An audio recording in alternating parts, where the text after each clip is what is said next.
창세기 25장 19절에서 26절 말씀입니다. 25장 초반부를 보면 아브라함이 사라가 죽은 후에 그두라라는 이름의 후처를 맞이하였다라고 이렇게 시작하고 있습니다. 그 후처를 통하여서 여러 아들을 낳았고 그 이름이 2절에 기록이 되어 있습니다. 그러나 아브라함은 이삭에게 거의 모든 소유를 다 주었고 나머지 서자들에게도 어느 정도의 재산을 주고 아브라함 자신이 살아있는 동안에 6절 말씀 보면 그들을 이삭에게서 멀리 떠나게 합니다. 동방 쪽으로 가게 하였다라고 초반부에 기록이 되어 있습니다. 그 후에 7절 말씀처럼 아브라함의 향년이 175세라고 합니다. 175세에 세상을 떠났습니다. 그가 75세에 가나안 땅으로 왔습니다. 그러니 가나안 땅에서 100년을 산 것이죠. 100년 살아서 175세에 하나님의 부르심을 받았던 것입니다. 그 100년의 기간 동안 어떤 일이 있었습니까? 하나님을 전혀 알지 못하던 사람으로 살던 사람이 하나님 부르심 받아 점차 믿음의 사람으로 성장해가는, 변화되어져가는, 훈련되어지는 그러한 시간들이었습니다. 그리고 하나님께서는 그를 믿음의 조상으로 삼으셨죠. 이제 나이 들어 하나님의 부르심을 받았습니다. 그가 죽은 후에 이스마엘과 이삭이 막벨라 굴에 아브라함을 매장합니다. 그 굴은 아브라함이 값을 주고 소유로 삼은 그 밭에 있는 굴이었고, 그래서 이제 아브라함과 사라가 거기에 매장이 되었고 족장들이 거기에 이제 매장되기 시작하는 것을 이제 보게 됩니다.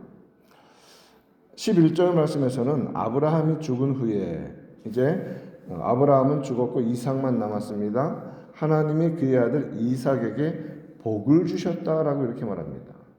복을 주셨고 이삭은 브엘라 헤로의 근처에서 거주하였더라.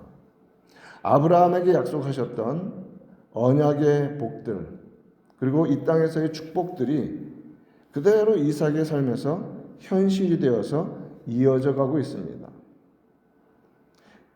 이삭은 20절 말씀 우리가 읽은 대로 40세에 리브가를 맞이하여 아내를 삼았습니다. 우리가 기억하고 있습니다. 그가 37세가 되었을 때에 사라가 세상을 떠났죠. 127세로 세상을 떠났으니까 그로부터 3년이 지나고서 결혼을 했다는 것을 알 수 있습니다. 그런데 우리가 26절까지 읽었지만 60세에 자녀를 낳으니까 20년 동안이나 자녀가 없었던 것입니다.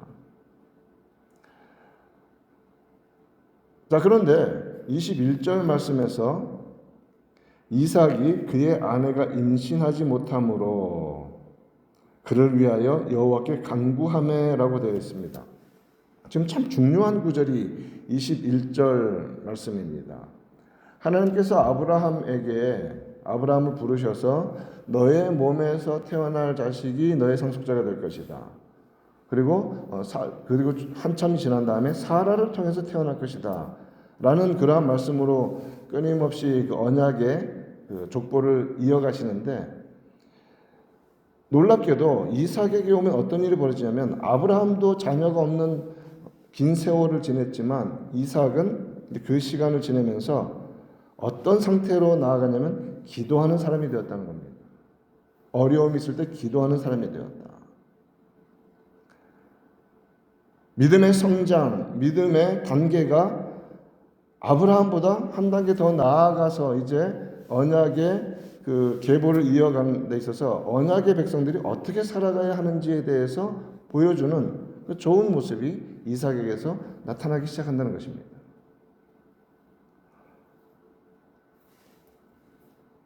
이삭은 하나님의 언약 2세대입니다. 아브라함에게 주신 모든 축복의 계승자였습니다. 이삭은 하나님께서 아브라함을 시험하실 때에 자신을 제물로 드리는 자리에서 순종했던 아들입니다. 사실 아브라함의 시험은 이삭과 함께 통과했던 것입니다. 아브라함이 번제를 위한 짐승은 하나님께서 준비하실 것이다 라는 말씀을 실제로 자기가 죽어야 하는 자리에서 하나님께서 순양을 수풀에 걸려 준비케 하셔서 정말 말 그대로 하나님이 준비하신 제물로 번제를 드린, 그것도 그 죽음의 자리에서 경험했던 아들입니다. 또한 그는 아버지가 자신의 아내를 구하기 위해서 집안에 충성되고 나이 많은 종을 고향 땅으로 보내면서 아무리 좋은 여자를 찾더라도 이 땅으로 오지 않으려 한다면 이삭을 데리고 가지 마라. 이유는 딱 한 가지. 하나님께서 이 땅을 내 후손에게 주셨기 때문이다. 그것을 이삭은 보았습니다. 또한 리브가를 데려온 종으로부터 그 이야기를 들었을 것입니다. 하나님께서 그에게를 어떻게 인도하셨으며 기도가 얼마나 빠르고 정확하게 응답되었는지에 대해서도 이삭은 분명히 들었을 것입니다. 이 모든 것들이 믿음의 성장을 위해서 이삭에게 그대로 전수되어져 갔던 것입니다. 이삭이 배웠던 것이 무엇입니까? 순종의 믿음, 그리고 하나님의 언약과 약속의 복을 누리려면 하나님의 언약, 그 말씀 그대로 충성해야 한다는 그 믿음, 또한 기도하면 여호와 하나님께서 반드시 들어주신다는 그런 믿음, 이것을 평생토록 사실 배워온 것이죠. 아버지 세대를 통해서, 부모의 세대를 통해서 그것을 배웠습니다. 그러니 20년 동안 아내가 임신하지 못하는 어려움을 겪었을 때에 그는 하나님께 간구하였다라고 성경은 가르쳐주고 있는 것입니다. 기도하는 사람은 부모로부터 그런 믿음을 배웠을 때 이러한 모습이 나타난다는 것을 성경은 가르쳐주고 있는 것입니다. 하나님께 간구하였고 하나님은 60세에 26절 말씀 보면 그들을 낳을 때에 이삭이 60세였더라 라고 기록하고 있죠. 60세에 에서와 야곱 쌍둥이를 하나님은 그에게 주셨습니다. 아브라함이 하나님을 온전히 믿고 약속의 말씀을 그대로 받아 순종하고 충성하려고 애쓰는 믿음을 부모로서 보여주었습니다. 그리고 이삭도 이제 언약의 사람으로 충성의 사람으로 살아가고 있습니다. 그 은혜가 온전한 믿음의 가정 가운데 그대로 이루어지기를 축원합니다. 이삭의 아내 리브가의 태중에 쌍둥이가 있었습니다. 그런데 태 속에서부터 싸운다라고 말합니다.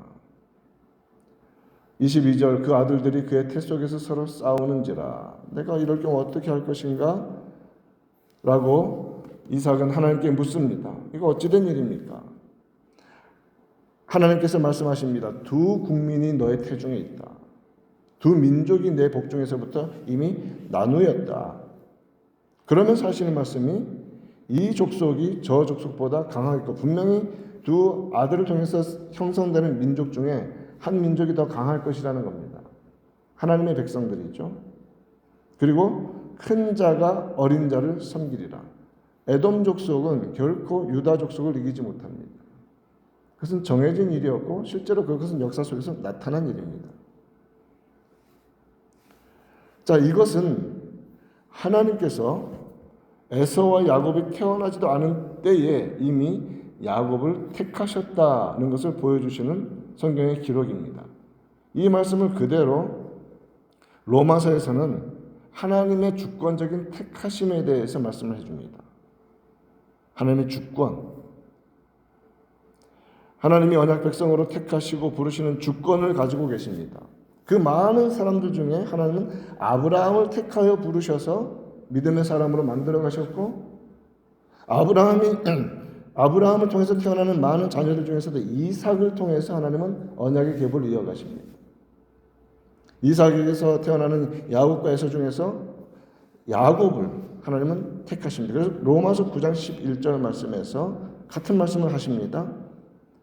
그 자식들이 아직 나지도 아니하고 무슨 선이나 악을 행하지 아니한 때에, 그렇지 않습니까? 태중의 자녀들인데 그때 어떤 일을 하셨습니까? 택하심을 따라 되는 하나님의 뜻이 주권이죠.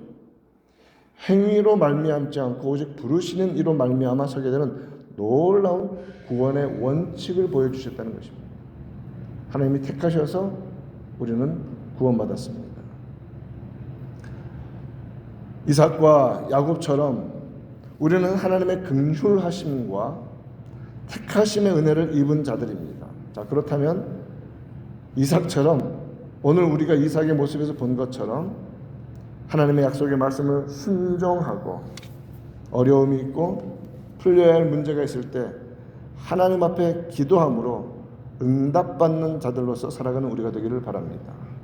그것이 복된 인생이고 그것이 언약 백성으로서 합당하게 바르게 살아야 할 모습입니다. 그런 모습으로 오늘 하루 주님 앞에 온전히 충성하고 순종하는 은혜가 있기를 우리 구주 예수님의 이름으로 축원드립니다.